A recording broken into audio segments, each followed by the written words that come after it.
Hello నమస్తే. అయోధ్య రామాలయంలో నిధులు దుర్వినియోగమయ్యాయి. అయోధ్య రామాలయంలో నిధులు కొంతమంది అక్కడ పనిచేస్తున్న సిబ్బంది, అక్కడ ట్రస్టీకి సంబంధించిన వాళ్ళు కాజేశారు. కొద్ది కాలంగా ప్రతిపక్ష పార్టీలకు సంబంధించిన నాయకులతో పాటు భారతీయ జనతా పార్టీ నాయకులు కూడా ఈ ఆరోపణలు చేస్తూ వచ్చారు.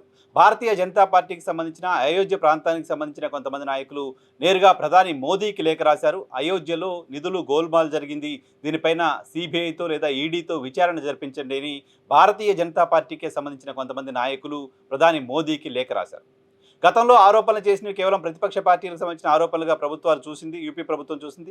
నేరుగా భారతీయ జనతా పార్టీకి సంబంధించిన నాయకులు ఆ రాష్ట్రంలో భారతీయ జనతా పార్టీ సర్కారు ఉన్నప్పటికీ ఆ రాష్ట్రానికి సంబంధించిన సర్కారును, ఆ రాష్ట్రానికి సంబంధించిన ముఖ్యమంత్రికి లేఖ రాయకుండా నేరుగా ప్రధానమంత్రికి లేఖ రాసి ఇక్కడ జరిగిన గోల్మాల్ పైన విచారణ జరిపించండి అంటూ అడగడం చూసాం.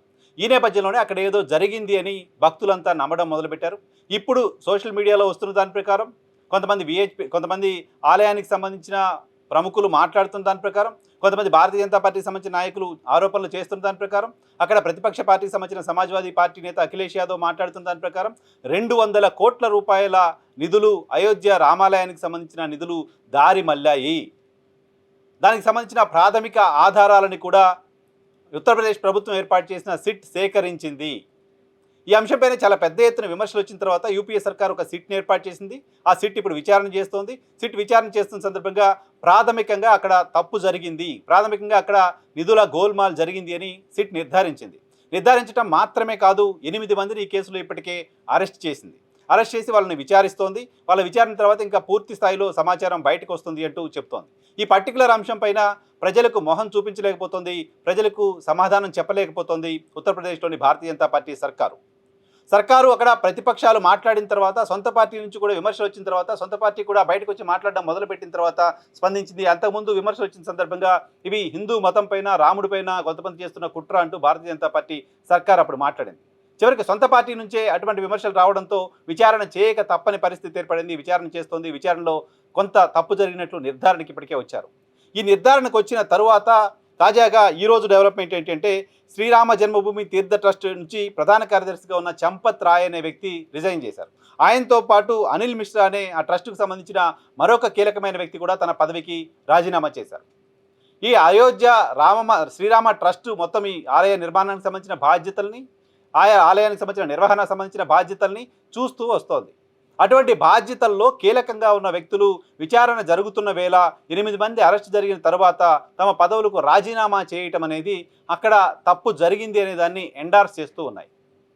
సో విచారణ సక్రమంగా జరగడం కోసం మేము ఆ పదవులకు రాజీనామా చేస్తున్నామని అటు చంపత్ రాయ్, అనిల్ మిశ్రా చెప్తున్నప్పటికీ విచారణ ప్రారంభమై 2 వారాలు గడిచిపోతుంది. విచారణ ప్రారంభమై 8 మంది అరెస్ట్ అయ్యే వరకు ఆగి ఇప్పుడు ఎందుకు రాజీనామా చేశారు అంటే వాళ్ళ దగ్గర నుంచి ఆన్సర్ కనిపించట్లేదు.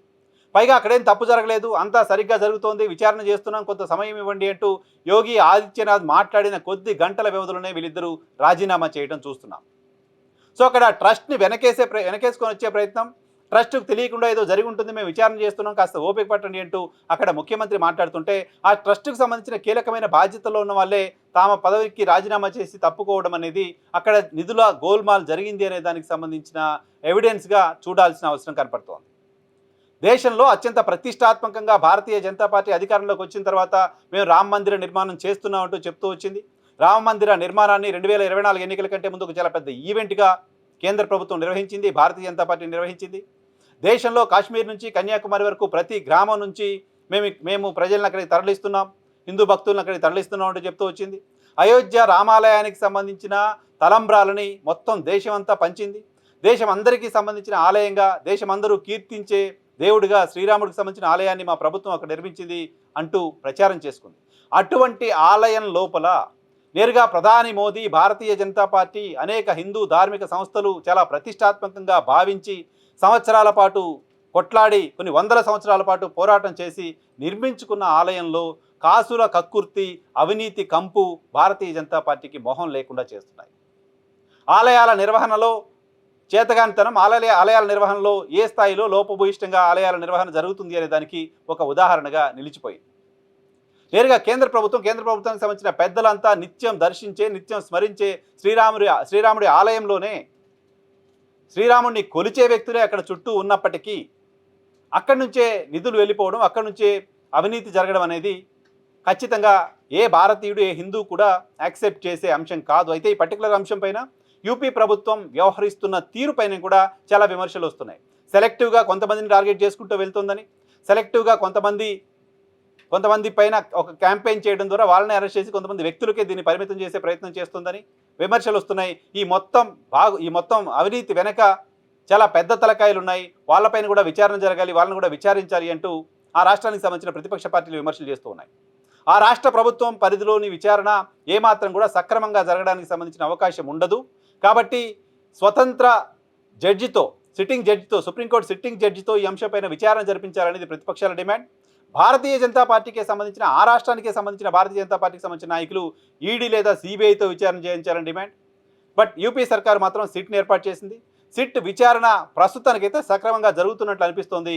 ఈ సక్రమంగా జరుగుతుందా, చివరికి నీరు గారిపోతుందా చూడాలి. మొత్తంగా ఇప్పటివరకు జరుగుతున్న పరిణామాలన్నీ చూసిన తర్వాత అయోధ్య రామాలయంలో కొన్ని పందికొక్కులు చేరాయి అని అనిపించింది. ఆ పందికొక్కుల్ని పట్టుకునే ప్రయత్నం యూపీ సర్కార్ చేస్తుంది. మొత్తం పందికొక్కుల్ని పట్టుకుని బయటికి తరిమేస్తుందా, ఇంకేమన్నా ఒకటి రెండు అక్కడ వదిలేస్తుందా? ఒకటో రెండు అక్కడ వదిలేస్తే పందికొక్కుల గుంపు మరింత పెరుగుతుంది, శ్రీరాముడికి అప్రతిష్టని మరింత ఎక్కువగా తీసుకొస్తుంది. కాబట్టి అటువంటి గుంపును లేకుండా చూడాల్సిన బాధ్యత ఖచ్చితంగా యూపీ సర్కారు పైన ఉంది. యోగి ఆదిత్యనాథ్ తను హిందూ బాంధవుడిగా చెప్పుకుంటూ వస్తుంటారు. ఆయన హిందూ మతానికి ఒక ఐకాన్గా తనను తాను ప్రొజెక్ట్ చేసుకుంటూ వస్తుంటారు. సో అటువంటి వ్యక్తి అక్కడ విచారణ సరిగ్గా నిర్వహించి, సరిగ్గా జరిపి దోషులను శిక్షించడం పైన దృష్టి పెట్టకపోతే, ఎవరో కొంతమందిని కాపాడుతున్నారు లాంటి ఒక ఇంప్రెషన్ వస్తే అది ఆయనకు, హిందూ మతానికి, అయోధ్య రామాలయానికి కూడా మంచిది కాదు.